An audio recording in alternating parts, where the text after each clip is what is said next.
Hi, my name is Leila Khosravi, and I did my research on attention deficit hyperactivity disorder, more commonly known as ADHD. So, to start off, we're going to talk about what ADHD exactly is. So, ADHD is a neurodevelopmental disorder that is diagnosed in early childhood and persists up until adulthood. Neurodevelopmental disorders are just disabilities in the brain that can affect a child's memory, behavior, and learning. Children who are diagnosed with ADHD often display symptoms such as having trouble paying attention, controlling impulsive behaviors, which is just acting without thinking of what the outcome will be, and even being overly active.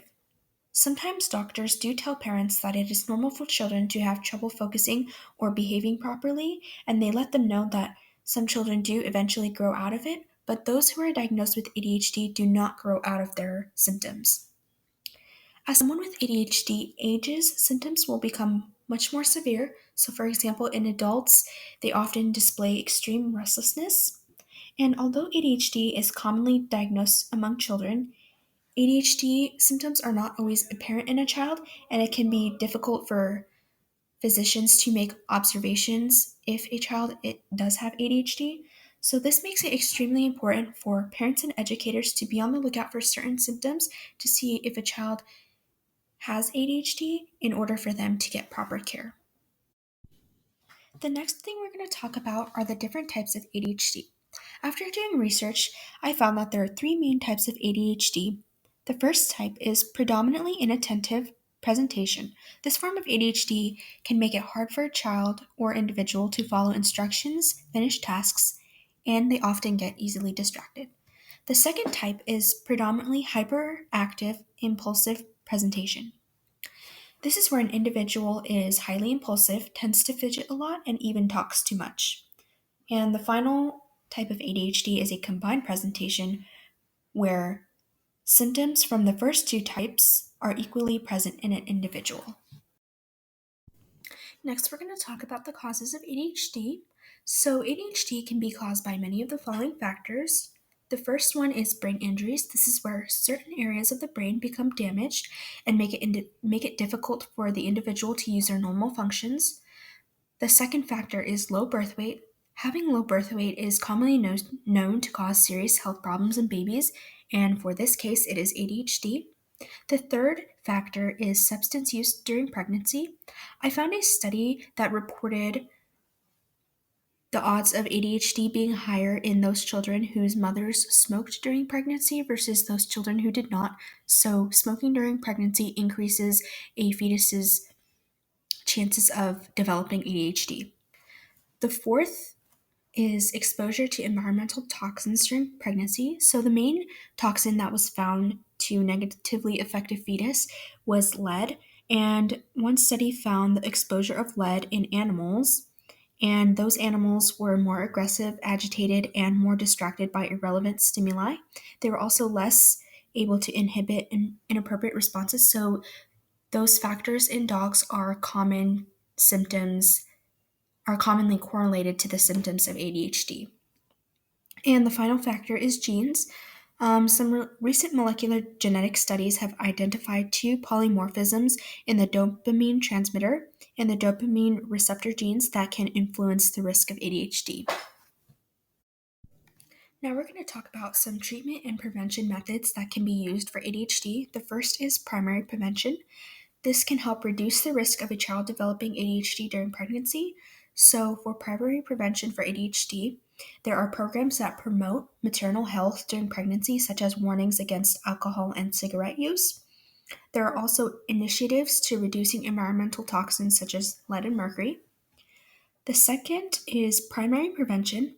This is where someone can get early tests and screenings by doctors to determine if a child has or will develop ADHD.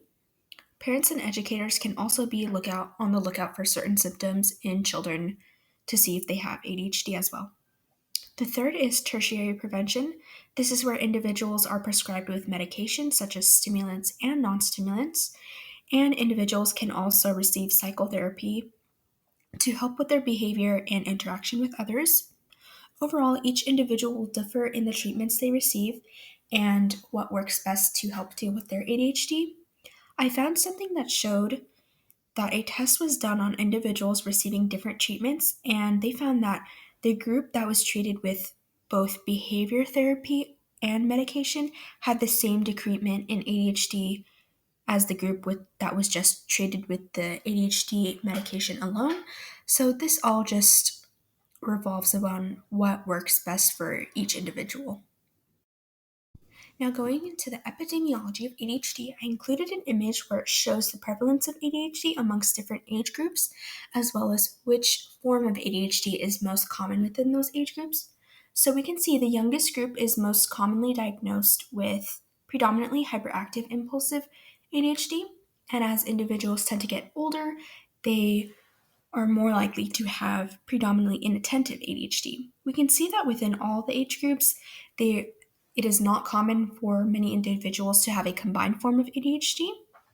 So, moving on, the United States National 2016 Parent Survey had estimated around 6.1 million children between the ages of 2 to 17 being diagnosed with ADHD. ADHD diagnosis can differ across the globe, and I found that the worldwide prevalence in children under 18 was 7.2%.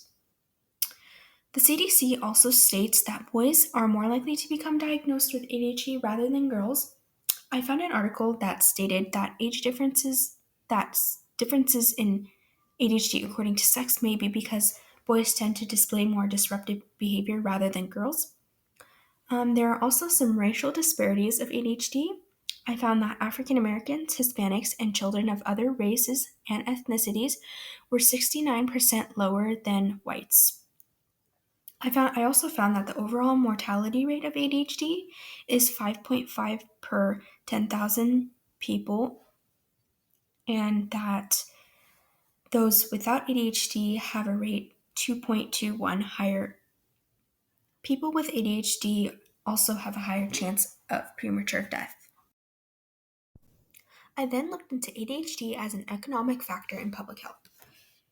ADHD is known as an economic issue in public health due to the treatment and therapy costs.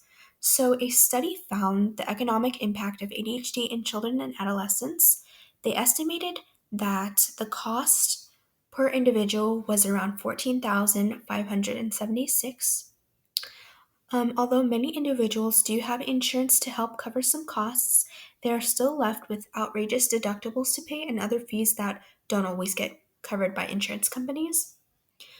ADHD can become a huge family cost burden, and some data suggests that if expenses must be paid out of pocket, parents tend not to bring their children in for treatment early or continue to systematically treat their chronic condition. Research has also linked ADHD medications with substance use, so this also contributes towards the economic issue because substance use can lead to other factors that may be detrimental to an individual's health, which requires more healthcare visits. This ultimately leads to additional healthcare fees that are not necessary if there was not an addiction issue. Overall, understanding economics for certain health issues helps provide information to public health individuals in order to maximize the benefits for each individual by supplying them with the available amount of resources. I also looked at ADHD as a social factor in public health. So, ADHD is a social issue in public health because individuals tend to have a decreased ability to self regulate their actions and reactions towards others. This can often negatively affect an individual's relationship with others and can also lead to anxiety and or depression. Individuals can also get stressed out, which can be bad for their health. Having improper social skills as a result of ADHD can deter an individual. CDC stated that around 3 in 10 children developed anxiety and around 17% had depression while having ADHD. Another website also mentioned how about 25% of individuals face chronic loneliness as a result of being unable to properly interact with others. So, in order to prevent further issues, individuals with ADHD must learn strategies and become proficient in their social skills. With proper assessment, treatment, and education, individuals with ADHD can learn to interact with others effectively in a way that enhances their social life. Most importantly, young children with ADHD need to learn and practice those basic skills so that 1, they do not feel out of place during interactions with others, and 2, as they begin to grow up, it will become more difficult to grasp onto those behaviors, which can negatively affect their perception of the public. To conclude, ADHD can be a tough disorder for many individuals to deal with because it is lifelong. It is diagnosed in childhood and persists through adolescent and adulthood. This can affect an individual's many daily activities. Also, individuals with ADHD display abnormal traits and behaviors which can become difficult to deal with in social settings. Overall, this is important to public health because it brings attention to individuals with ADHD and helps provide them with proper treatment and access to reliable resources.